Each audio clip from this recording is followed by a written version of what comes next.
Bem-vindos ao B de Barbárie. Hoje eu vou falar com vocês sobre O Olho Mais Azul, o romance de estreia da Toni Morrison, primeira mulher negra a receber o Prêmio Nobel de Literatura.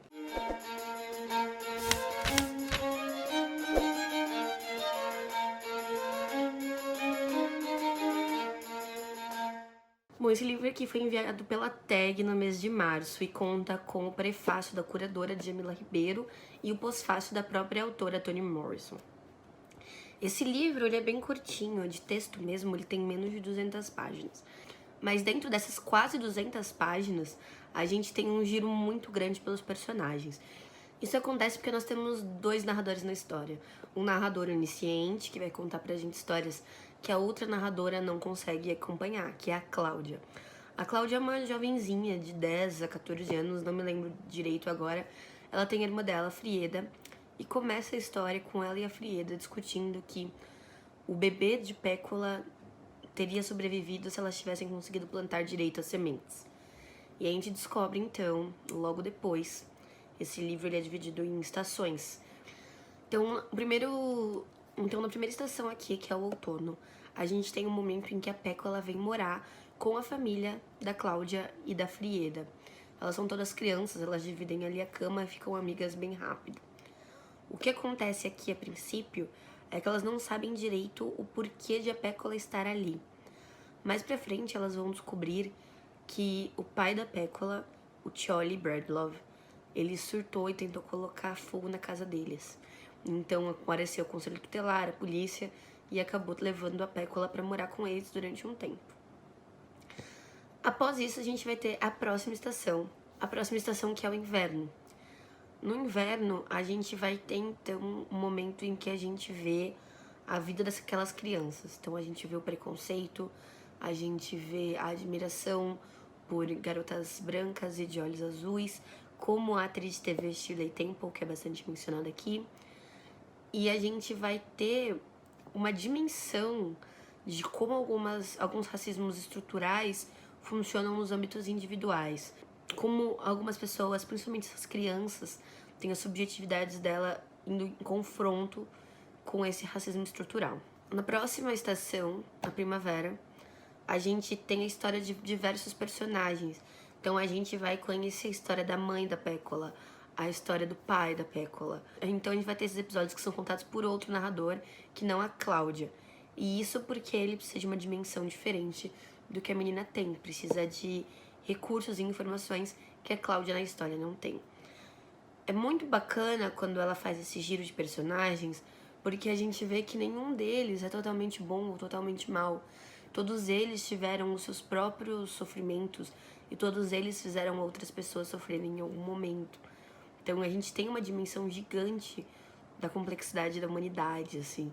E é absurdo o quanto a Toni consegue aprofundar isso em tão poucas páginas. E no último, na parte do verão, a gente vai ter Pécola tendo esse bebê que não vai sobreviver, e isso nos é dito bem no comecinho, nas primeiras páginas, antes mesmo dos capítulos serem por estações, então isso não é um spoiler. E ela vai ter ali, então, uma reação a essa morte do bebê, que aí sim, eu não vou contar pra vocês, porque é bacana dar uma olhadinha aqui. Eu acho que a riqueza desse livro se encontra muito nas histórias individuais e como a gente consegue redimensionar os personagens dentro do tabuleiro depois de saber as histórias individuais deles.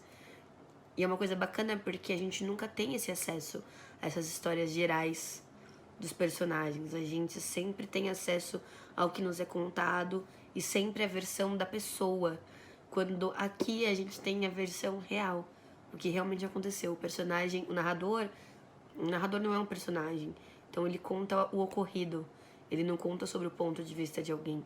E assim a gente consegue ter uma dimensão mais exata do quanto aquele fator mexeu com a vida daquela pessoa.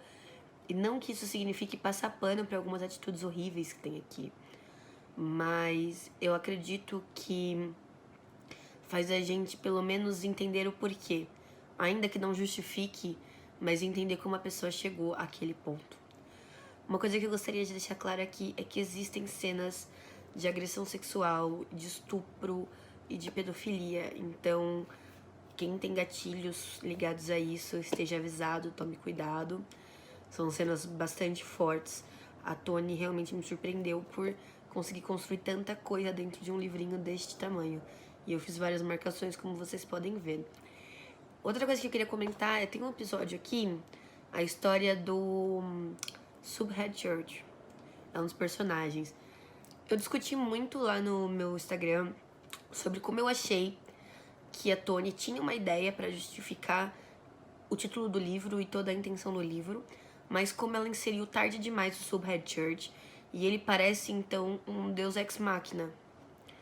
É muito complicado lidar com isso, porque a história não estava indo nesse sentido, e de repente algo é inserido para que essa coisa se resolva, que é a definição de um deus ex machina.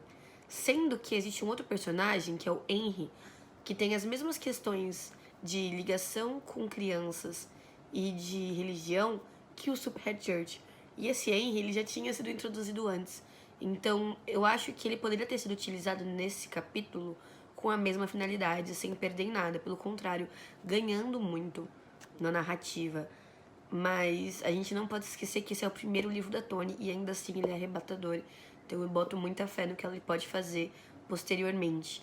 Tem livros muito conhecidos dela, como Amada, que eu pretendo ler, mas aqui em casa eu já tenho Amor, então talvez esse seja o próximo aí na minha lista de leituras. Bom, pessoal, espero que vocês tenham gostado. Agora, no mês de abril, o livro da tag vai ser o livro de um latino-americano. Se vocês forem se inscrever, usem o meu código aqui no box de descrição para ganhar R$ 35 de crédito na lojinha, e eu também. Se gostaram do vídeo, se inscrevam no canal. Um beijo e até a próxima.